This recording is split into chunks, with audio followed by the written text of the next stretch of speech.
Hello everyone, my name is doctor Kalyan Baidya. আজকে যেই topic নিয়ে কথা বলতে আসছি আমি, that is rise in the need of glasses worldwide. এখনকার টাইমে সবারই চোখে চশমার পাওয়া চলে এসছে। এখন আগে যেইগুলোর প্রেভেলেন্স ছিল চশমার, এখন ওটা অনেকটাই বেড়ে গেছে। এগুলোর কারণ কি?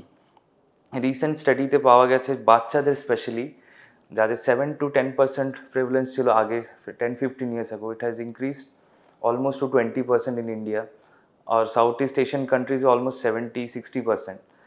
এগুলোর অনেকগুলো কারণ হয়। ফার্স্টলি একটা জেনেটিক একটা কারণ আছে, বিকজ যাদের মা বাবাদের চশমা আছে তাদের বাচ্চাদেরও চশমা পাওয়ার আসবেই। আর কিছু লাইফস্টাইল প্র্যাকটিসেসের জন্য এই জিনিসটা আরও বেড়ে যাচ্ছে।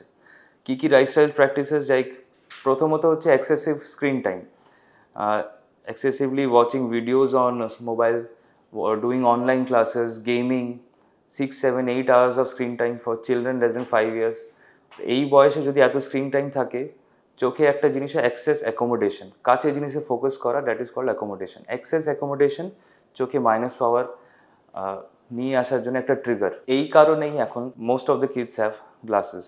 আর সেকেন্ড অফ অল, আমরা আজকাল most of our time we spend endorse.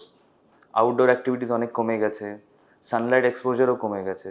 তো these lifestyle problems we can say, এই জন্যেই চশমা পাওয়ার আসার টেন্ডেন্সি অনেক বেড়ে গেছে in the present generation, young generation. কমনের বা অ্যাভয়েড করার কী উপায়? সবচেয়ে first important thing is to avoid giving mobile phone আর any device to children less than 5 years. Screen time less than half an hour per day for 5 to 8 years. Or even if you're doing online classes করাচ্ছেন, সেটা laptop নাহলে টিভিতে করালে better হয় rather than giving the mobile. আর outdoor activity করানো, একটু sunlight exposure. আর ভেরি ইম্পর্ট্যান্ট, যদি চশমা পাওয়ার থেকেই থাকে, appropriate glasses every 6 to 7 months power check করা আর ঠিক পাওয়ারে চশমা পরানো, এইগুলো খুবই ইম্পর্টেন্ট। আর যদি তাও কোনো অসুবিধা হয়, চোখের ডাক্তারের সাথে রেগুলার কনসালটেশন করা উচিত।